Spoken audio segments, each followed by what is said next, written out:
السلام علیکم ورحمۃ اللہ وبرکاتہ۔ الحمدللہ رب العالمین والصلاة والسلام علی رسولہ الکریم وعلی آلہ وصحبہ اجمعین۔ اعوذ باللہ من الشیطان الرجیم، بسم اللہ الرحمن الرحیم۔ وَلَقَدْ صَدَقَكُمُ اللَّهُ وَعْدَهُ إِذْ تَحُسُّونَهُم بِإِذْنِهِ حَتَّى إِذَا فَشِلْتُمْ وَتَنَازَعْتُمْ فِي الْأَمْرِ وَعَصَيْتُم مِّن بَعْدِ مَا أَرَاكُم مَّا تُحِبُّونَ منکم من یرید الدنیا ومنکم من یرید الآخرہ ثم صرفکم عنہم لیبتلیکم ولقد عفا عنکم واللہ ذو فضل علی المؤمنین۔ اس آیت کی ہم نے کل کر لی تھی، اس پر گفتگو اور اچھی تشریح ہو گئی تھی۔ اس کے جو اہم اسباق ہیں وہ ایک دفعہ پھر ہم دہرا لیتے ہیں۔ اس میں سب سے پہلی بات تو یہ ہے، اس غلط فہمی کا ازالہ ہے کہ اللہ تعالیٰ کے انبیاء یا جس شخص کو اللہ تعالیٰ کے ساتھ زیادہ قرب ہو اس پر کوئی مشکل نہیں آ سکتی۔ تو یہاں اس سے یہ ایک سبق ملا کہ آزمائش جو ہے وہ ہر ایک پر آئے گی، چاہے وہ انبیاء علیہ السلام ہیں، چاہے صلحاء ہیں۔ تو دنیاوی فتوحات اور شکست یا نقصان اور نفع کا اس سے کوئی تعلق نہیں ہے کہ اس شخص کا اللہ تعالیٰ کے ساتھ کیسا تعلق ہے۔ یہ خیال کہ ہر حال میں اہل ایمان کو کامیابی ہی نصیب ہونی چاہیے، غلبہ ہی نصیب ہونا چاہیے، تو یہ اللہ تعالیٰ کی کوئی ایسی اس چیز کا کوئی وعدہ نہیں۔ اسی طرح دوسری چیز جو ہے کہ ایک یہ بھی خیال ہوتا ہے کہ چونکہ ہم مسلمان ہیں، ہم نیک لوگوں کا ساتھ دے رہے ہیں، نبی کا ساتھ دے رہے ہیں، تو ہم سے کوئی خمیازہ نہیں ہونا چاہیے، ہم تو ویسے ہی اتنے نیک ہیں، سب لوگ مطلب نیک لوگوں کے ساتھ ہیں، تو ہم سے اگر کوئی غلطی ہو جائے اس پر ہم سے اتنی سخت پوچھ گچھ نہیں ہونی چاہیے۔ تو یعنی اتنی سخت پوچھ گچھ جو ہو گئی تو یہ بھی واضح ہو گیا کہ پوچھ گچھ بھی ہر ایک سے ہو سکتی، اللہ تعالیٰ خود کر سکتے ہیں، کریں گے۔ اور پھر یہ بھی ایک اور جو ہو گئی وضاحت اس معاملے کی کہ سارا اعتماد جو ہے وہ اپنی رائے اور تدابیر پر ہی نہیں ہوتا، اسی پر نہیں ہونا چاہیے، بلکہ تدابیر تو پوری اختیار کرنی چاہیے، لیکن بہرحال اللہ تعالیٰ کے فیصلے جو ہیں وہی غالب ہوتے ہیں، اور اللہ تعالیٰ کے تمام فیصلے جو ہیں ان کی حکمت اور مشیت جو ہے اس کے بارے میں اللہ تعالیٰ ہی جانتے ہیں کہ کیا کچھ ہے۔ اس لحاظ سے اللہ تعالیٰ کے ساتھ کسی طرح کی بدگمانی کی کوئی گنجائش نہیں نکلتی۔ تو جب یہ مختلف قسم کی غلط فہمیاں ہیں یا غلط خیالیاں ہیں جو کہ ہر دور میں رہتی ہیں لوگوں کے دلوں، اور اگر ہم ان آیات کو غور سے دیکھیں تو یہ بہت ساری غلط فہمیوں کا جو ہے ازالہ ہو جاتا ہے، اور ایک صاف ستھرا تعلق اللہ تعالیٰ کے ساتھ قائم ہوتا ہے، اور بندہ اپنے آپ کو اس لحاظ سے دیکھتا ہے کہ جب ہر وقت اپنے آپ کو الرٹ رکھتا ہے کہ مجھ سے کوئی ایسی کوتاہی نہ ہو جس پر میری گرفت ہو جائے۔ اور ویسے اللہ تعالیٰ آخری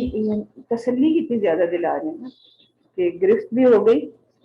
اور اتنے خوبصورت ڈھکے چھپے الفاظ میں، اور ساتھ یہ بھی کہ یہ ہم نے تمہاری توجہ تمہارے دشمن پر سے اس لیے ہٹائی، ثم صرفکم عنہم، یعنی یہ بھی ہو سکتا ہے کہ ایک جہاد مطلب ہر کام میں یکسوئی ہوتی ہے نا، نماز میں بھی یکسوئی ہونی چاہیے، روزے میں بھی ہر وقت اللہ تعالیٰ کے ساتھ تعلق توجہ رہنا چاہیے، اور اسی طرح جہاد میں جو مقصود ہے کہ دشمن کی حرکتوں پر نظر رہے، اس پر سے بھی بعض اوقات اس کی حرکتوں پر سے، اس کی سازشوں پر سے نظر ہٹ جاتی ہے، ثم صرفکم عنہم، یہ ہو سکتا ہے۔ اور نبی صلی اللہ علیہ وسلم کے ساتھیوں کے معاملے میں بھی یہ ہو گیا کہ وہ پوری توجہ جو ہے ان کی سازشوں پر، ان کی چالوں پر نہ رکھ پائے، تو اس کا نتیجہ یہ ہوا کہ لیبتلیکم، کہ تمہیں ایک ابتلا میں مبتلا کر دیا گیا۔ تو ابتلا جو ہے، آزمائش جو ہے، وہ تو پھر آ ہی جاتی۔ تو آگے بھی اسی طرح کہا جا رہا ہے کہ یہ دراصل ہم اس لیے یہ سارا کچھ ہوا لیبتلی اللہ ما فی صدورکم، کہ جو کچھ تمہارے دلوں میں ہے اس کا امتحان ہو جائے، اس کی جانچ ہو جائے۔ تو لیکن اس کے بعد کتنی تسلی ہے اس بات سے کہ اللہ تعالیٰ نے وَلَقَدْ عَفَا عَنْكُمْ، پھر بھی اللہ نے تمہیں معاف کر دیا۔ اب یہاں پر اس لیے معاف نہیں کیا کہ بس چونکہ وہ نبی صلی اللہ علیہ وآلہ وسلم کے ساتھی تھے تو بس معاف کرنا ہی تھا، بلکہ وہ خود لوگ اتنے، جیسے ایک ہوتا ہے نا کہ بہت ہی سینسٹیو بچہ، کہ اس کو ایک اشارہ ہی کافی ہوتا ہے اور وہ اسی پر فوراً اپنا طرز عمل جو ہے نا وہ ٹھیک کر لیتا ہے۔ تو یہاں صحابہ کرام رضوان اللہ علیہم اجمعین ان سب کا بھی یہی حال تھا کہ ذرا سا اشارہ بھی ہو گیا نا کہ کوئی ان سے کوتاہی ہوئی ہے تو وہ فوراً توبہ استغفار میں لگ جاتے اور اپنے عمل کی بہتری اور اصلاح کی فوراً اس کی جستجو میں لگ جاتے۔ اور ویسے بھی ہر بات تو جا کے پوچھتے تھے کہ ہم نے یہ حکم ہمیں یوں ملا اور ہم نے یوں کیا تو کیا یہ ایسا ٹھیک ہے؟ اتنا اس معاملے میں وہ محتاط تھے اور اتنے حساس تھے کہ ہر عمل اور ہر سوچ کے بارے میں جا کے نبی صلی اللہ علیہ وسلم سے پوچھتے اور اپنی اصلاح کرتے۔ تو ان کے اس طرز عمل کی وجہ ہی سے کہ وہ اتنا اپنے عمل اور اپنی سوچوں پر نگران تھے کہ اللہ تعالیٰ نے پھر اگر کوئی ہوئی بھی ہے کوتاہی تو اس پر اللہ تعالیٰ نے اعلان کر دیا تاکہ آئندہ ان پر کسی دوسرے کو گرفت کی کوئی گنجائش نہ رہے۔ اب ہمارا منہ نہیں ہے کہ ہم اس بنیاد پر کہ فلاں سے یہ غلطی ہوئی اس لیے وہ ایسا ہے اور وہ ایسا۔ تو صحابہ کرام رضوان اللہ علیہم ان کا درجہ اتنا بلند اللہ تعالیٰ نے خود ہی فرما دیا کہ ان کے ساتھ عفو و درگزر کا اعلان فرما دیا جو قیامت تک پڑھا جائے گا۔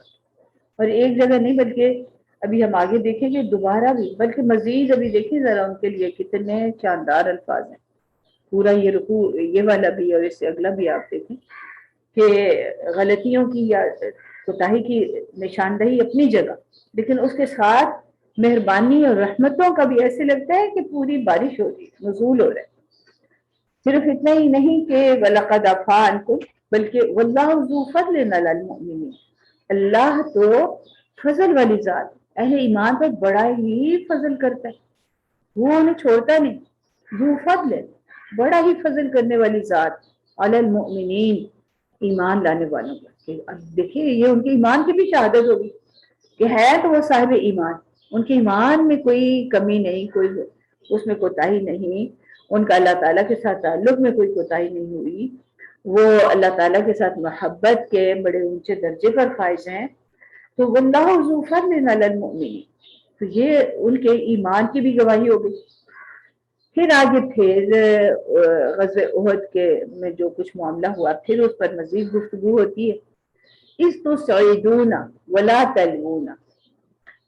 تو سعیدون جب تم بھاگے چلے جا رہے تھے، صعد ویسے کہتے ہیں کسی بلند جگہ کی طرف جانا،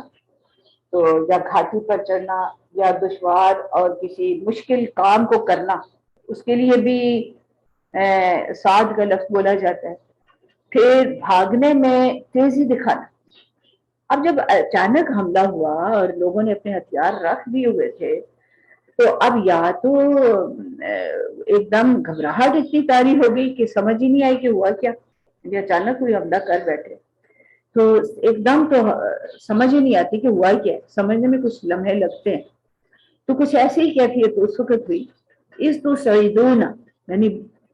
لوگ ایک دم گھبرا کے ادھر ادھر بھاگے، اور ہو سکتا ہے اپنے ہتھیار اٹھانے کے لیے یا سمجھنے کے لیے کہ ہوا کیا۔ تو اس تو سعیدون ولا تلوون علی احد،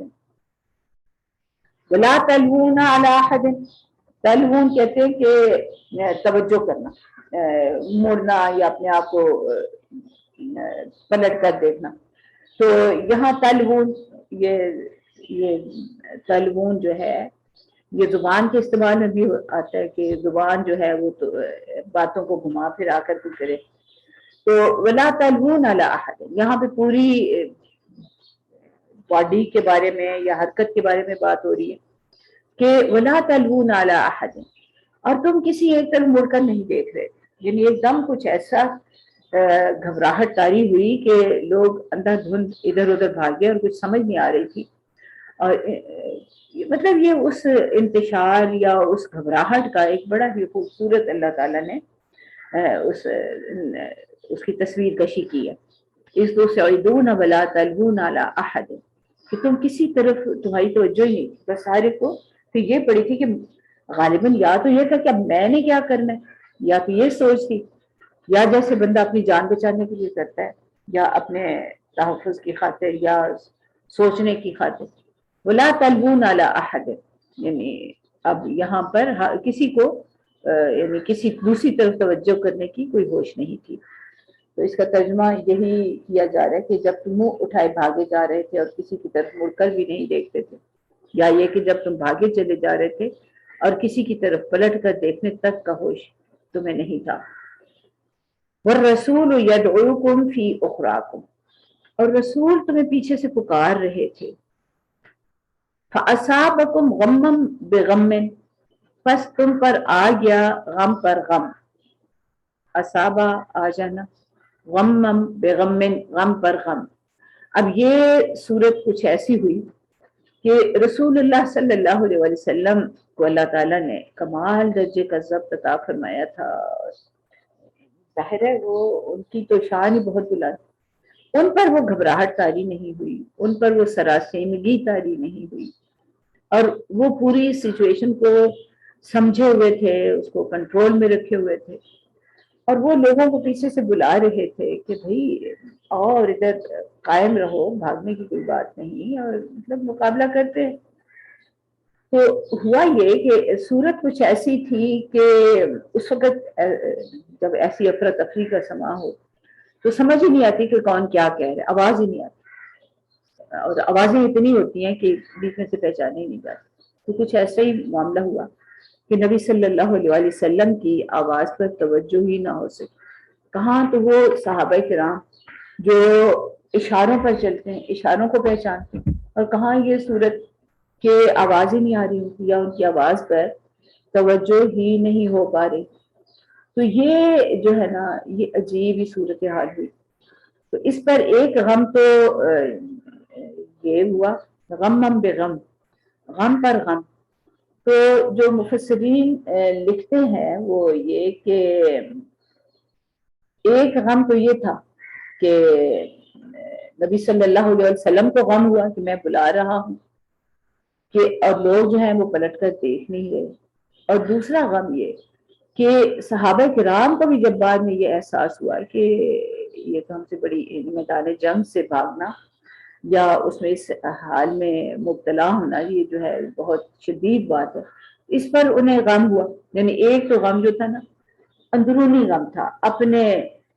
عمل میں کوتاہی کا غم تھا، یا رسول اللہ کے غم کا بھی ذکر کیا کہ بھئی ان کے جتنا بلند مقام ہے صحابہ کرام کا، اس لحاظ سے یہ بہت مطلب ان کی شان کے خلاف تھی یہ بات کہ وہ نبی صلی اللہ علیہ وسلم کی آواز کو نہ پہچان پاتے اور ان کی آواز جو ہے اس کے مطابق عمل نہ کرتے. تو یہ اندرونی غم تھے جو ان کو. اور عام طور پہ ہم تو یہی سمجھتے ہیں نا کہ ان کو غم یہ لگے کہ بھئی وہ ہماری آنکھوں کے سامنے فلاں جو ہے وہ شہید ہو گیا اور فلاں جو ہے وہ زخمی پڑا ہے، تو یا ادھر چوٹ لگ گئی اور ادھر چوٹ لگ گئی اور ادھر زخم ہوا اور ادھر زخم ہوا. تو یہ ظاہری باتیں ہیں نا، ہم تو صرف ظاہری امور پر غم کرتے ہیں، لیکن صحابہ کرام رضوان اللہ علیہم اجمعین تو وہ ظاہری غم سے بالا تر ہو کر انہیں سب سے زیادہ فکر جو ہوتی تھی نا وہ اپنے دل کے وسوسوں کی ہوتی تھی، دل میں آنے والے خیالات کی ہوتی تھی. اور اگر دل میں کوئی غلط خیال آ جاتا یا کوئی ایسی معاملہ ہو جاتا تو اس پر جو ان کا غم تھا یعنی وہ ان سب غموں سے بڑھ کر تھا جو کہ کسی کو پیش آ سکتے ہیں. تو یہ غمم بغم، تو یہ یعنی صرف یہ نہیں سمجھنا چاہیے کہ اس پر غم جو آ رہا تھا تو یہ صرف وہ ظاہری نقصانات تھے جو جان میں ہو رہے تھے، زخم ہو رہے تھے یا شہادتیں ہو رہی تھیں تو اس پر غم ہو رہا تھا. یعنی یہ زیادہ غم جو ہے نا وہ ان اندرونی معاملات پہ تھا، قلبی معاملات پر. اور یہ جو ہیں جو اہل اللہ ہیں، جو جتنا اللہ تعالیٰ کو پہچانتے ہیں، ان کے لیے مطلب بہت سخت بات ہوتی ہے کہ دل میں جو ہے دل کی حالت جو ہے نا وہ ٹھیک نہ رہے. مطلب اس کا اندازہ اس سے ہوتا ہے کہ وہ حضرت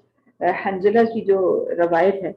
کہ حنظلہ بیٹھے اور کہہ رہے تھے کہ حنظلہ تو منافق ہو گیا، حنظلہ تو منافق ہو گیا، اور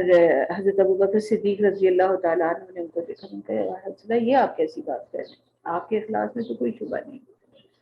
کہنے لگے تو دیکھیں نا، کیا یہ منافقت نہیں ہے کہ ہم نبی صلی اللہ علیہ وسلم کے پاس ہوتے ہیں، ان کی باتیں سنتے ہیں، ہماری حالت کچھ اور ہوتی ہے، ہمیں ایسا محسوس ہوتا ہے جیسے جنت اور جہنم ہماری آنکھوں کے سامنے، لیکن ہم اپنے گھروں میں آتے ہیں، ہم ایسے ان میں مشغول ہوتے ہیں کہ ہماری وہ توجہ ہی نہیں رہتی، وہ حالت ہی نہیں رہتی۔ حضرت ابوبکر صدیق رضی اللہ تعالیٰ عنہ نے فرمایا کہ یہ حالت مجھ پر بھی ہے۔ دیکھیں نا، یہ چیز ان کو فکر مند کرنے والی کہ ان کی قلبی کیفیت جو ہے نا، اس میں کیوں کوئی تغیر آیا۔ ہمیں تو اپنے قلب پر یہ فکر ہی نہیں ہوتی نا، تو یہاں پہ غمم بے غم کے لحاظ سے نا اپنے قلب کے جانچ پڑتال ہے نا، اس پہ زیادہ توجہ ہونی چاہیے۔ تو جیسے اس حدیث میں پھر وہ نبی صلی اللہ علیہ وسلم کے پاس دونوں تشریف لے گئے اور حضور کے سامنے جب اپنی اس حالت کا تذکرہ فرمایا تو حضور کا ارشاد تھا کہ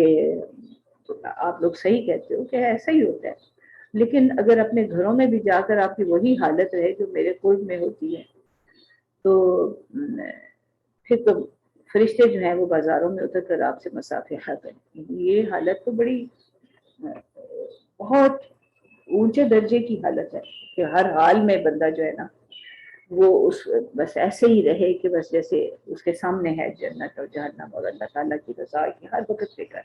یہ بہت ہی بلند مرتبہ ہے۔ تو اس معاملے میں اگر ذرا سی کوئی کوتاہی ہوتی ہے تو الحمد للہ تو اس بارے میں اپنے بارے میں بڑے پریشان ہو جاتے ہیں، یہ مجھے ہو کیا گیا، یہ میں کیا سوچ رہی ہوں، یہ میرے دل میں کیا خیالات آ رہے ہیں، یہ کیا وسوسے آ رہے ہیں، اسے فوراً اپنی فکر پڑتی اور اس پر ایک غم سا بھی طاری ہو جاتا ہے کہ یہ مجھے کیا ہو رہا ہے۔ تو اس لحاظ سے نا یہ جو غم بے غم تو یہ اس لحاظ ظاہری نقصانات پر بھی ظاہرہ غم ہوتا ہے، لیکن باطنی نقصانات جو ہے نا اس پر بھی غم جو ہے نا وہ بنتا ہے، اور اس کا ذکر بھی مفسرین نے فرمایا ہے کہ یہ غم بھی ایک تھے۔ اور اللہ تعالیٰ یہ فرماتے ہیں کہ بہرحال جو ظاہری نقصانات ہوئے اور یہ جو کیفیات آتی ہیں یہ سکھانے کے لیے ہوتی ہیں، لِكَيْ لَا تَحْزَنُوا عَلَىٰ مَا فَاتَكُمْ وَلَا مَا أَصَابَكُمْ، تاکہ تم حزن نہ کرو کسی ایسی چیز پر جو تم سے چلی جائے، ما فاتکم ولا ما اصابکم، اور نہ اور جو کچھ تم پر کوئی مصیبت آئے اس پر، یا جو تم سے کوئی چیز ضائع ہو جائے اس پر تم حزن نہ کرو، تم غم نہ کرو۔ واللہ خبیر بما تعملون، اور اللہ پوری خبر رکھتا ہے، اس کو پوری خبر ہے، ہمیشہ سے رہے گی ہر اس عمل کی جو تم کرتے ہو۔ تو اس میں یعنی یہ سارے جو غم ہو رہے تھے، چاہے وہ یہ تھا کہ بھئی یہ اچانک کیا ہو گیا اور ہمارے اوپر اچانک حملہ ہو گیا اور ہم نقصانات اٹھا رہے ہیں، اور پھر یہ غم بھی کہ یہ افواہ نے بھی غم بڑا پہنچایا کہ نبی صلی اللہ علیہ وسلم کو شہید کر دیا گیا ہے۔ تو اس افواہ کا ذکر تاریخ اور سیرت کی ساری کتابوں میں آیا ہے، اور جو ابتدا ہی میں بات ہوئی تو اس سے بھی اسی کا ذکر کرنا سمجھ میں آتی ہے۔ تو لیکن اس وقت صورت یہ ہوئی کہ جب اس افواہ نے مزید ہوش و حواس گم کر دی، نبی صلی اللہ علیہ وسلم کے ساتھ جو تعلق تھا اس نے اس چیز کو مطلب اس کی وجہ سے اور زیادہ سراسیمگی پھیلی، تو بالکل ہوش نہ رہا، یا ایک ایسی افراتفری سی پیدا ہوئی کہ کوئی توجہ ہی نہ رہی۔ تو یہاں پر یہ غم جو ہے خاص طور پر جو یہاں پہ جس غم کا ہے فَأَصَابَكُمْ غَمًّا بِغَمٍّ، فا جب اس طرح آتا ہے تو اس معاملے میں مفسرین یہ کہتے ہیں کہ یہ یعنی ایک تسلسل ہے کہ جو بات ہو رہی ہے اسی ایک نتیجہ ہے جو پہلے معاملہ ہو رہا ہے اس کا۔ تو یعنی یہ جو افواہ ہو رہی تھی یا جو ایک پہلے سارے معاملات ہوئے ہیں، یا عَصَيْتُم مِّن بَعْدِ مَا أَرَاكُم مَّا تُحِبُّونَ وَتَنَازَعْتُم فِي الْأَمْرِ، اس کی ہم نے بات کل کی ہے، اس کے بارے میں تفصیل سے گفتگو ہو چکی ہے۔ تو یہ ساری باتوں کے بعد پھر جو بڑا غم ہوا وہ یہی کہ نبی صلی اللہ علیہ وسلم کی ذات مبارکہ کے بارے میں جو افواہ ہوئی تو اس سے بھی اور زیادہ پریشانی ہوئی، اور اس میں ایک پریشانی یہ بھی تھی کہ یہ ہماری کوتاہی کی وجہ سے اگر ایسا ہوا ہے کہ حضور صلی اللہ علیہ وسلم کو کوئی نقصان پہنچے، اور اس کا ثبوت اس معاملے سے ملتا ہے کہ جب وہ ایک صحابی جن مطلب بالکل دم لبوں پر تھا، جہاں کنی کے عالم میں تھے، تو اس وقت وہ کہہ رہے تھے کہ حضور صلی اللہ علیہ وسلم کو میرا سلام کہنا. میں نے حضور صلی اللہ علیہ وسلم اپنے کسی ساتھی کو جو حضور نے خود ہی بھیجے تھے کہ ذرا ان کا دیکھ کے کیا حال ہے، کہنے لگے کہ ان کو میرا سلام کہنا اور انصار کو یہ میرا پیغام پہنچا دینا کہ اگر ان میں سے کسی ایک کی بھی آنکھ حرکت کرتی ہے اور نبی صلی اللہ علیہ وسلم کو کوئی نقصان پہنچتا ہے تو پھر اسے اللہ سے کوئی نہیں بچا سکتا. اس کا مطلب یہ کہ یہ بھی غم ہوا ہوگا کہ ہماری کوتاہی کی وجہ سے حضور صلی اللہ علیہ وسلم کو کوئی نقصان پہنچا ہے. تو اس چیز کا یہ بھی مزید غم. تو اس آیت کو مطلب اچھی طرح جو سمجھنے کے لیے یہ ساری باتیں رہنا ان کو ذہن میں رکھنا چاہیے. تو یہاں پھر ہم یہ اس چیز کا بھی تذکرہ کر لیتے ہیں کہ ابتلا، اس کو اللہ تعالیٰ ابتلا ہی کہہ رہے ہیں، یہ کوئی عذاب نہیں تھا، کوئی سزا نہیں تھی. تو سارا معاملہ جو ہے کہ نبی صلی اللہ علیہ وسلم کو اور صحابہ کرام کو اللہ تعالیٰ کے ساتھ جو معاملہ تھا اور اللہ تعالیٰ کو ان کے ساتھ جو لطف و کرم کا معاملہ تھا، اس سلسلے میں کوئی سزا یعنی عذاب نہیں آتا، بلکہ یہ ایک آزمائش ہوتی ہے، آزمائش ایک رحمت ہوتی ہے. اور اس کا مقصد یہ ہوتا ہے کہ جو اخلاقی یا جو قلبی یا عقلی کمزوریاں ہیں ان سے بھی اہل اللہ کو پاک کر دیا جائے. تو یہ تو ان کو مزید زندگی عطا کرنے والا معاملہ ہوتا ہے، یہ ان کے درجات بلند کرنے والا معاملہ ہوتا ہے. تو اس لحاظ سے احد میں اگر ہم دیکھیں تو یہاں حزن سے مراد وہ عام رنج اور غم نہیں ہے جو کسی موقع کے ضائع ہو جانے یا کوئی نقصان پہنچ جانے پر فطرتاً ہو جایا کرتے ہیں، بلکہ اس سے مراد وہ دل شکستگی ہے اور وہ افسوس اور وہ والی کیفیت ہے جو انسان کے عزم یا حوصلہ کو کچھ نقصان پہنچاتی ہے. تو اس سے پہلے ہی جیسا جو آیت میں کہا جا چکا لا تہنوا ولا تحزنوا، اس میں بھی حزن سے منع کیا گیا، اور یہاں بھی کہہ رہے ہیں کہ یہ سارا معاملہ ہوا ہے اس لیے تاکہ آپ جو ہے نا اس معاملے میں ٹرین ہو جاؤ، اس معاملے میں آپ کی تربیت ہو جائے کہ آئندہ آپ اس طرح کے معاملات پیش آئیں تو کسی حزن میں مبتلا نہ ہو. تو یہ اسی حزن سے ہی بچانے کی یا اس معاملے یا حوصلہ پکڑنے کی مشکل ترین حالات میں حوصلہ جو ہے نا اس کو قائم رکھنا جو ہے نا یہ بڑا مشکل ہوتا ہے. اور اس کی تربیت کے لیے اس طرح کے چھوٹے چھوٹے معاملات جو ہے وہ پہلے ہوتے رہتے ہیں حتیٰ کہ بندہ کسی بڑے معاملے کو پھر اس کا مقابلہ کر سکتا. تو یہ ساری چیزیں جو ہے نا ان کا یا بہرحال یہاں پہ ان کو دیکھتے رہنا چاہیے اور ان پہ توجہ رہنی چاہیے. اللہ تعالیٰ پھر فرماتے ہیں کہ ثم انزل علیکم من بعد الغم امنۃ، لیکن پھر اللہ نازل کیا گیا آپ پر غم کے بعد ایک سکون، امنا. امنا اس کا لفظی مطلب تو راحت اور سکون اور اطمینان کے ہیں، اور وہ یہ یہاں پر جو ہے وہ کس طرح کا امن نصیب ہوا. ثم انزل علیکم من بعد الغم امنۃ نعاسا، نعاس اونگ یہ ایک ایسی کیفیت ہے کہ جس مطلب نیند کی ابتدائی کیفیت ہے جس میں کوئی بہت گہری نیند نہیں ہوتی بلکہ ایسے اونگ سی آ جاتی ہے، اور بندہ جو ہے نا اس میں بعض کا ہلکی سی نیند ہوتی ہے، لیکن بعض کا ایسے ہلکی سی نیند بھی انسان کو تازہ دم کر دیتی ہے اور بالکل وہ بندہ جو ہے نا طاقت پکڑ لیتا ہے. تو یہاں پر ایسے ہی ہوتا یہ ہے عام طور پہ کہ جب کوئی مشکل پیش آئے، ذہن پریشان ہو، دماغ منتشر ہو تو نیند اڑ جاتی ہے. ذرا سی بھی کوئی مشکل ہو تو سائی سائی رات میں نیند آتی. لیکن صحابہ کرام رضوان اللہ علیہم ان کے ساتھ اللہ تعالیٰ کا ایسا معاملہ ہوا کہ غزوہ بدر میں بھی اللہ تعالیٰ یہی فرماتے ہیں کہ جو احسانات جن کا ذکر کیا اللہ تعالیٰ نے خود قرآن میں، وہ یہ کہ جنگ سے پہلے والی رات، حالانکہ وہ اتنا سفر کر کے گئے ہوئے تھے اور پھر دشمن سامنے تھا، یہ بھی نظر آ رہا تھا کہ وہ ہم سے تعداد میں قوت میں زیادہ ہے، لیکن اس کے باوجود رات انہیں خوب اطمینان کی نیند آئی اور اس کی وجہ سے وہ بالکل تازہ دم ہو گئے، اور صبح جو تھے وہ اطمینان سے انہوں نے مقابلہ کیا اور چند گھنٹوں میں فیصلہ ہو گیا، چند لمحوں میں بلکہ فیصلہ ہو چکا تھا۔ تو بالکل ایسے غزوہ احد پر ہوا اس معاملے میں بھی کہ ایک اطمینان کی کیفیت اللہ تعالیٰ نے دلوں میں طاری کر دی، یعنی کہاں تو پہلے یہ جو غم پر غم والی کیفیت تھی یہ بہت تھوڑی دیر رہی، کوئی زیادہ دیر نہیں چلی کہ بھئی گھنٹوں اسی میں گزرتے چلے گئے، یعنی یہ چند لمحوں یا زیادہ سے زیادہ کہہ لیں کہ یہ 5 10 15 منٹ کی کیفیت تھی جو کہ طاری ہوئی، اور پھر وہ سنبھل گئے اور انہوں نے سنبھل کر نبی صلی اللہ علیہ وسلم کی حفاظت کا بھی پورا بندوبست کیا، اور اس کی تفصیلات سیرت کی کتابوں میں موجود ہیں کہ کس طرح سارے مطلب لوگ جو تھے وہ حضور صلی اللہ علیہ وسلم کے قریب آ گئے اور اپنے گھیرے میں لے لیا اور انہیں محفوظ مقام پر پہنچایا،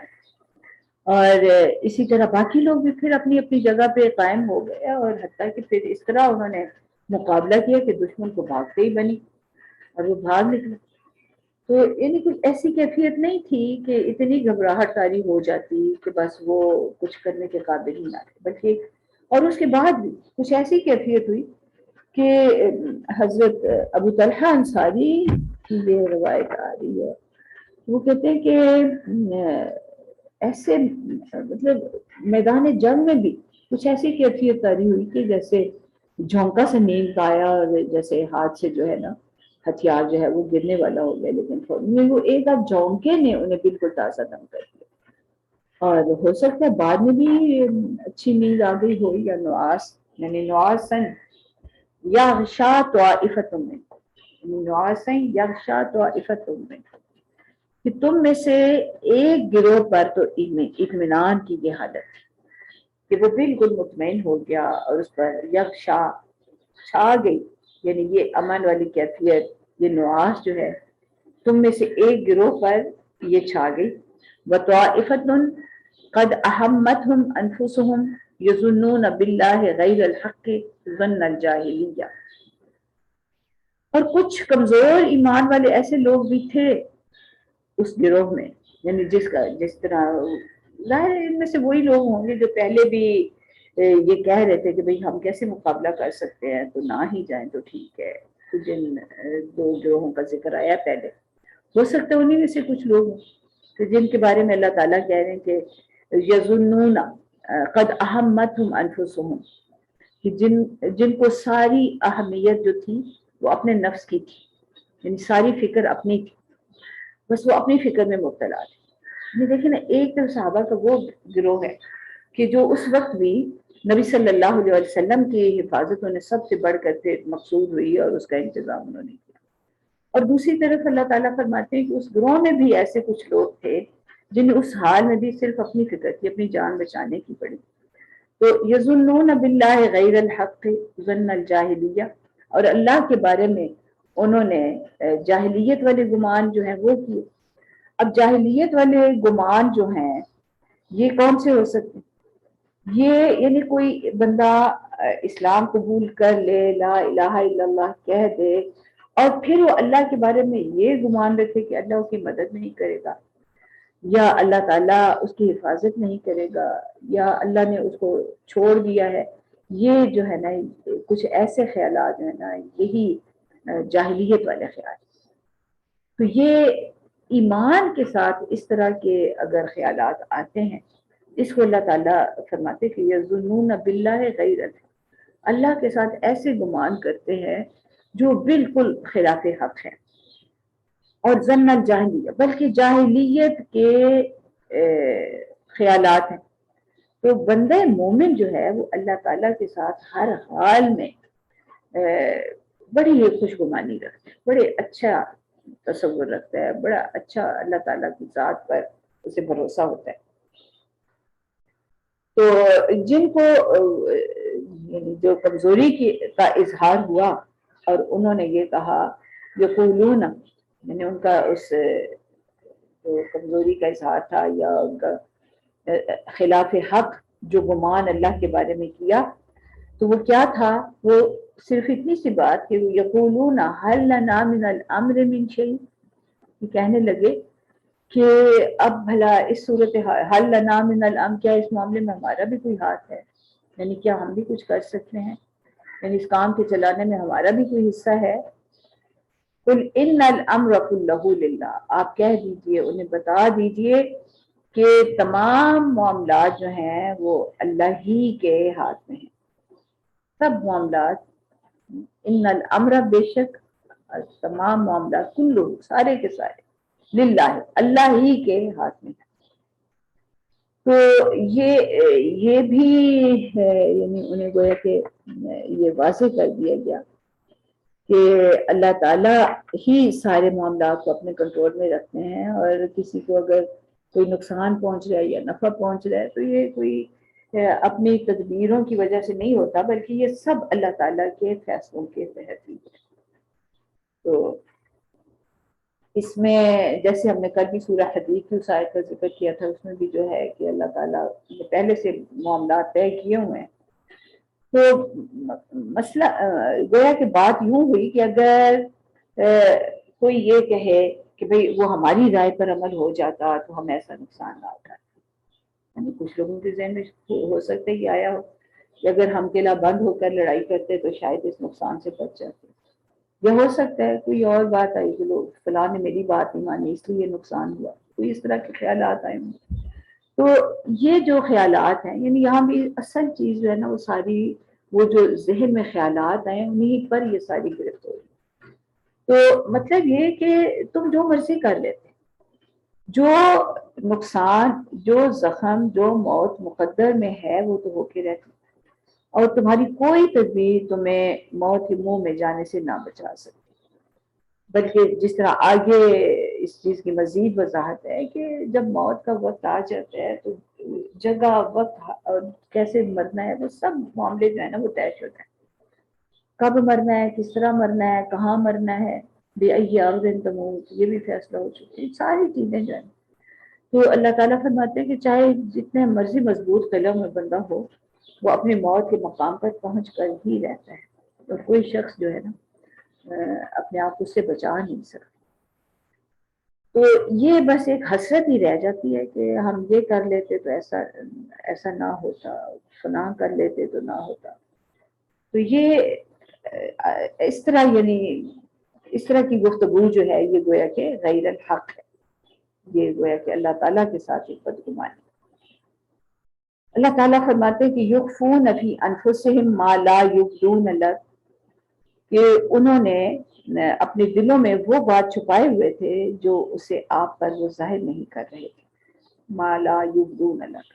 آپ کے لیے وہ ظاہر نہیں کر رہے تھے۔ یقولون، اور وہ کیا بات تھی؟ وہ یہ کہتے تھے یا انہوں نے یہ کہا، لو کان لنا من الامر شیء ما قتلنا ہاہنا، اگر قیادت میں یا اختیارات میں ہمارا بھی کچھ حصہ ہوتا یا فیصلوں میں ہمارا بھی کچھ حصہ ہوتا تو یہاں ہم اس طرح نہ مارے جاتے۔ یعنی یہ بھی دیکھیں نا، اس وقت یہ بھی خیال ہے فلاں تدبیر اختیار کر لی جاتی، ہماری فلاں بات نہیں مانی گئی تو اس لیے ایسا ہوا۔ اور یہ ہم میں سے اکثر کہتے ہیں، میں تو پہلے ہی کہہ رہی تھی کہ ایسے نہ کرو، تو تم نے میری بات نہیں نہ مانی تو اس لیے ایسا ہوا۔ تو یہ ہم میں سے ہر بندہ جو ہے نا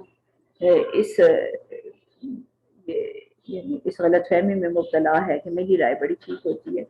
اور میری رائے نہ ماننے کی وجہ سے کوئی نقصان ہو۔ تو یہاں پر اسی کی گویا کہ اصلاح فرمائی جا رہی ہے کہ یہ فیصلے جو ہے نا یہ اللہ کی طرف سے ہوتے ہیں، اور تمہاری رائے اپنی جگہ، لیکن اللہ تعالیٰ نے جو کوئی معاملہ کرنا ہے تو اس کے لیے خود بخود ذہن جو ہے اسی کی طرف چل پڑتے ہیں، وہ معاملہ ہو جاتا ہے۔ تو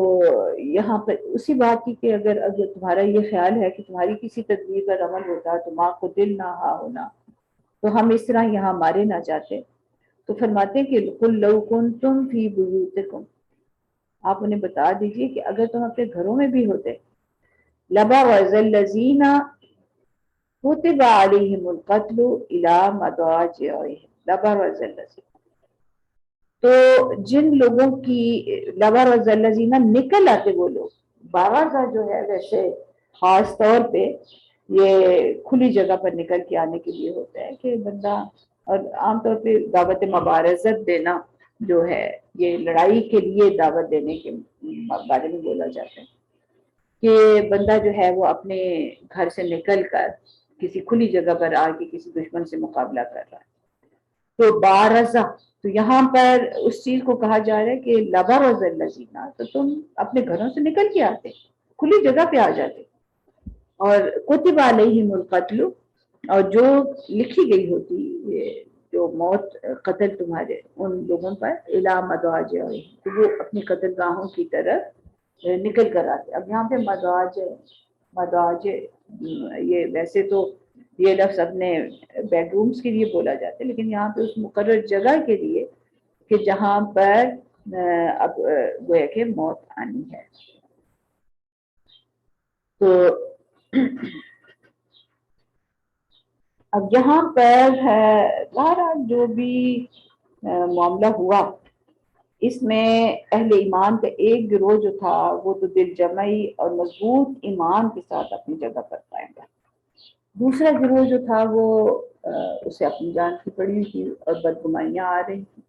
اب ان کی بدگمانیوں کی اصلاح ہو رہی، تو کہ یہ خیال آنا کہ بھئی ہمارے مشورے کی قدر نہیں کی گئی، یا نبی صلی اللہ علیہ وسلم نے ہمیں تو کوئی اہمیت ہی نہیں دی، ہماری رائے نہیں مانی، یہ ساری باتیں اس میں آ گئیں اور ان پر اللہ تعالیٰ نے ان باتوں کو کھول دیا، اور فرماتے ہیں کہ اگر جو موت کا وقت جو ہے وہ جو مقرر ہے وہ تو جب آتا ہے تو پھر بندہ جو ہے اپنی قدر گاہوں پر اپنی جگہ پہ پہنچ جاتا ہے، اور اللہ تعالیٰ فرماتے ہیں کہ یہ ہوا اس لیے وَلِيَبْتَلِيَ اللَّهُ، اور تاکہ اللہ امتحان لے لے، ابتلاء میں ڈال لے، معافی صدورکم، ان ساری باتوں کے معاملے میں جو تمہارے دلوں میں ہے، وَلِيُمَحِّصَ مَا فِي قُلُوبِكُمْ، اور جو تمہارے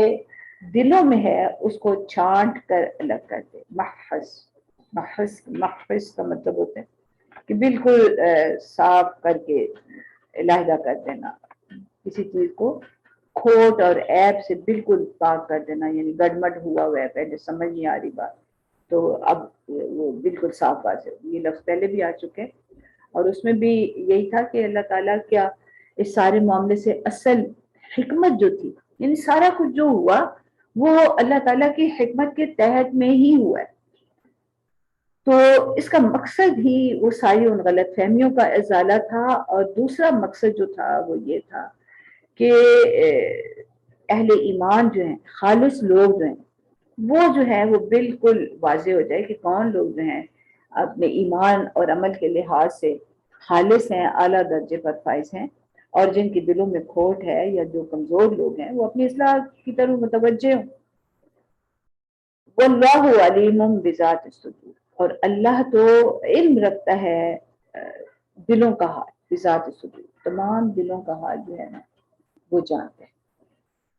ان الذین تولوا منکم یوم التقى الجمعان، بے شک وہ لوگ جو تولوا واللہ کا مطلب ہوتا ہے پھر جانا، یعنی جو لوگ، کچھ ایسے لوگ بھی تھے اس روز، کچھ ایسا بھی ہوا کہ کچھ لوگ ایسے پریشان ہوئے کہ وہ تو بالکل میدان جنگ سے ہی نکل آئے اور گھروں کی طرف جانے لگے، تو ان الذین تولوا منکم یوم التقى الجمعان، اللہ تعالیٰ ان لوگوں کے بارے میں بھی فرما رہے ہیں کہ تم میں سے جو لوگ مقابلے کے دن پیٹھ پھیر گئے تھے، انما استزلهم الشیطان ببعض ما کسبوا، تو ان کی اس لغزش کا سبب یہ ہوا کہ ان کے بعض کمزوریوں کی وجہ سے شیطان نے ان کے قدم ڈگمگا دی۔ اب یہ وَلَقَدْ عَفَا اللَّهُ عَنْهُمْ، اب ان کے بارے میں بھی یہ ہو گیا کہ اللہ نے انہیں بھی معاف کر دیا، یعنی یہاں پر اب یہ ان لوگوں کا ذکر ہے جو کہ میدان جنگ سے ایک لحاظ سے بھاگ گئے یا جنہوں نے مقابلہ نہیں کیا، کچھ لوگ تو تھے نا وہ تو پھر، یعنی اس کا مطلب ہے کچھ لوگ تو ہر حال میں انہوں نے اپنے حواس قائم رکھے اور اپنی ڈیوٹی جو ہے انہوں نے پوری کی، کچھ لوگ جو تھے وقتی طور پر گھبرائے اور پھر وہ بھی سنبھل گئے اور انہوں نے بھی اپنے محاذ کو سنبھال لیا، اور کچھ تیسری قسم کے لوگ تھے جو کہ بالکل ہی میدان ہمت ہار بیٹھے اور میدان سے نکل آئے. اب یہ تیسرا جو ہے نا، یہ تینوں گروہوں کا یہاں پہ اب ذکر آ گیا نا. تو میرا خیال ہے ہر دور میں اس طرح کے تین طرح کے لوگ ہوتے ہی ہیں. اب یہ جو گروہ ہے اس کے بارے میں بھی اللہ تعالیٰ یہ فرما دیں کہ وہ دراصل ان کی جو بعض کمزوریاں تھیں اس کی وجہ سے شیطان جو تھا اس نے ان کے قدم ڈگمگا دیے. اس کے بارے میں مفسرین یہ لکھتے ہیں کہ ہوتا یہ ہے کہ جب بندے میں ایک کمزوری ہوتی ہے یا کوئی گناہ ہوتا ہے یا ایمان کے معاملے میں کوئی کوتاہی ہوتی ہے، عمل کے معاملے میں کوئی کوتاہی ہوتی ہے، تو یہ شیطان کو ان سے بڑی امیدیں وابستہ ہو جاتی ہیں. اچھا اس نے یہ کر لیا، اچھا میں اس سے کچھ اور بھی کروا سکتا ہوں. یعنی لغزشیں جو ہوتی ہیں نا، چاہے وہ قلب کی ہوں چاہے وہ عمل کی ہوں، تو شیطان کو بڑی تماہ ہو جاتی ہے، وہ بڑا اس کو امیدیں وابستہ ہو جاتی ہیں. اچھا تو میں اسے اب یہ بھی کروں گا وہ بھی کروں گا. تو یہ بھی ایک آزمائش ہوتی ہے. اور اسی معاملے میں بعض بزرگ یہ کہتے ہیں کہ نیک کام کی ایک نقد جزا جو ہوتی ہے نا، وہ یہ کہ اس کے بعد دوسری نیکی کی توفیق ہوتی ہے. اور برا عمل یا کوئی جزا السیئۃ بعدہ، کہتے ہیں کہ اگر کوئی برا کوئی گناہ کا کام کرتا ہے بندہ، کوئی ایک برا خیال آتا ہے اور اس کو وہ پالتا چلا جاتا ہے، تو پھر وہ دوسرے گناہوں کا راستہ جو ہے نا وہ کھول دیتا ہے. اسی کو جو نبی صلی اللہ علیہ وسلم نے فرمایا کہ ایک گناہ بندہ کرتا ہے تو ایک دھبا لگ جاتا ہے دل پہ. اب اگر توبہ کر لے تو دھبا صاف ہو جاتا ہے. لیکن اگر وہ توبہ کی اگر ہوش نہیں آئی، توبہ کی طرف توجہ نہیں ہوئی، تو وہ پھیلتا چلا جائے گا حتیٰ کہ پورے دل کو اپنی گرفت میں لے لے گا. یعنی شیطان کو اس پر پورا غلبہ حاصل ہو گیا. لیکن بہرحال صحابہ کرام کا معاملہ یہ ہوا کہ شیطان کو وقتی طور پر تو بڑی امید وابستہ ہوئی کہ میں تو ان کے قدم ڈگمگا سکتا ہوں، یا اس وقت وقتی طور پہ کچھ ان میں یہ کمزوری آئی. لیکن وہ آخر صحابہ کرام تھے، نبی صلی اللہ علیہ وسلم کے ساتھ ان کا تعلق بڑا اچھا تھا، بڑا خوبصورت تھا. تو جو ہی انہیں احساس ہوا کہ ان سے غلطی ہوئی ہے تو ظاہر انہوں نے اللہ تعالیٰ سے عفو درگزر کی درخواست کی اور اللہ تعالیٰ نے اس کو قبول کر لیا. اب یہاں پر یعنی اگر ہم اس جو چیز حذف ہے اس کو اگر کھولیں تو یوں ہی ہوگا کہ پھر اس وجہ سے یعنی جو ان کے دل میں یہ کمزوری آئی یا ان سے یہ کوتاہی ہوئی کہ تولوا منکم، تو پھر انہوں نے اس پر توبہ اور استغفار کی تو وَلَقَدْ عَفَا اللَّهُ عَنْهُمْ، اللہ نے انہیں بھی معاف کر دیا. دیکھیں معافی جو ہے نا یہ تو اللہ تعالیٰ نے کہہ دیا ہوگا کہ جب تک معافی مانگو گے نہیں نا معافی نہیں مل سکتی. استغفار کرتے رہو، یا اپنے عمل کی کوتاہیوں کو پہچانو اور ان کی اصلاح کی فکر کرو. اگر عمل کی کوتاہیوں کو پہچان کے ان کی اصلاح کی فکر بھی ہو جائے نا اور بندہ اپنا طرز عمل بدل لے تو یہ بھی استغفار ہی کے برابر ہی ہوتی ہے. ایک بات استغفار طلب کرنے کے برابر ہی ہوتی ہے. اور وَلَقَدْ عَفَا اللَّهُ عَنْهُمْ، اس سے یہ بھی پتہ چل گیا ہے کہ یہ تینوں گروہ جو صحابہ کرام رضوان اللہ علیہم اجمعین جو اس وقت اس معاملے میں شریک تھے، تو انہوں نے ان کا اللہ تعالیٰ کے ساتھ اور اللہ کے رسول کے ساتھ تعلق بہرحال بڑا مضبوط تھا. کوتاہی ہوئی اپنی جگہ، لیکن اس پر انہیں جو ندامت ہوئی یا اپنی کوتاہیوں کے ازالے کی فکر ہوئی اور جو انہوں نے عفو درگزر کی دعائیں فرمائیں، تو اللہ تعالیٰ دیکھیں پہلے بھی اللہ تعالیٰ نے کہا کہ وَلَقَدْ عَفَا عَنْكُمْ، اللہ نے تمہیں معاف کر دیا. اور یہاں پہ وَلَقَدْ عَفَا اللَّهُ عَنْهُمْ کہ ان سب لوگوں کو اللہ نے معاف کر دیا، ان سے عفو درگزر. تو عفو کا معاملہ جو ہوتا ہے یہ تو مغفرت سے بھی بڑھ کے کہ پھر گویا کہ نام و نشان ہی نہ رہا، کہ بس ان کی تو مٹا ہی ڈالی گئی ساری کوتاہیاں، اب ان کا ذکر ہی کوئی نہیں. تو اللہ تعالیٰ کے ہاں جو ان کے اعمال نامے ہیں وہ بالکل صاف ستھرے پہنچے. ان اللہ غفور حلیم، بے شک اللہ عفو درگزر کرنے والے ہیں، غفور بھی ہیں حلیم بھی ہیں، بردبار ہیں. اور اللہ تعالیٰ کے پاس یعنی وہ ایسے گرفت نہیں کرتے، حلیم. تو یہ صحابہ کرام کے بارے میں یہاں پر یہ لکھتے ہیں مفسرین کہ صحابہ کرام کے بارے میں جو ہمارا عقیدہ ہے وہ یہ کہ ان سے کوئی کوتاہی تو ہو سکتی ہے، لیکن اس کے باوجود ان کی طرف کسی برائی اور عیب کو منسوب کرنا اور اس پر ان کی کوئی تحقیر کرنا یا اس کا کوئی چرچا کرنا، یہ ہمارے لیے جائز نہیں، یہ ہم نہیں کر سکتے، یہ نہیں کریں گے۔ بلکہ اللہ تعالیٰ نے خود ان کے ساتھ لطف و کرم کا معاملہ فرمایا۔ نبی صلی اللہ علیہ وسلم کو آگے اگلے رکوع میں مزید جو کچھ ان کے بارے میں فرمایا جا رہا ہے، وہ ان کے علو شان کے بارے میں مزید اس کی گواہی۔ اور پھر ہمارے سامنے وہ حاطب بن ابی بلتع کا بھی جو معاملہ ہے کہ انہوں نے جب ایک خط بھی لکھا اور جو بظاہر لگتا تھا کہ یہ تو راز جو ہے وہ لیک آؤٹ کر رہے ہیں، لیکن انہیں بھی نبی صلی اللہ علیہ وسلم نے کوئی گرفت نہ کی اور کہا کہ تمہیں کیا پتا کہ یہ تو بدری صحابی ہیں اور اللہ تعالیٰ نے بدر والوں کے تو سارے گناہ معاف کر رکھے۔ تو اس لیے صحابہ کرام کے بارے میں جو بات ہے وہ یہ کہ صحابہ کا ذکر جو ہے نا بغیر خیر اور بھلائی کے نہ کیا جائے، اور تمام صحابہ کرام کو عادل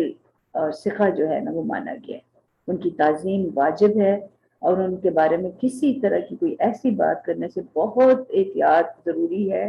جو کہ مطلب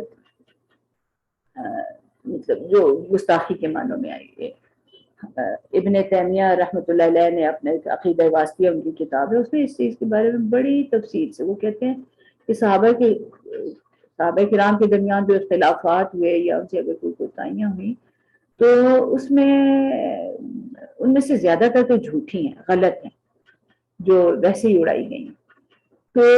اگر صحیح بھی ہو تو صحابہ کرام کی وہ اجتہادی غلطی ہم کہہ سکتے ہیں یا کہی گئی ہوگی، تو لیکن ہمارا معاملہ یہ ہے کہ ہم ان سب کے ساتھ ادب اور احترام اور محبت ہی کا رویہ رکھتے ہیں۔ اور محدثین بھی تمام صحابہ کرام کو عادل انہوں نے قرار دیا ہے اور ان کی روایات کو قبول کیا، اور ان کی وجہ ہی سے، ان کے ذریعے ہی سے تو یہ سارا دین ہم تک پہنچا۔ تو اللہ تعالیٰ ان سب سے راضی ہوا، اور اس لیے کہ وہ ہر حال میں اللہ سے راضی تھے۔ رضی اللہ تعالیٰ عنہ ورضوا عنہ۔ اللہ تعالیٰ ہمیں بھی صحیح علم عمل کی توفیق عطا فرمائے۔ وآخر دعوانا الحمد للہ رب العالمین۔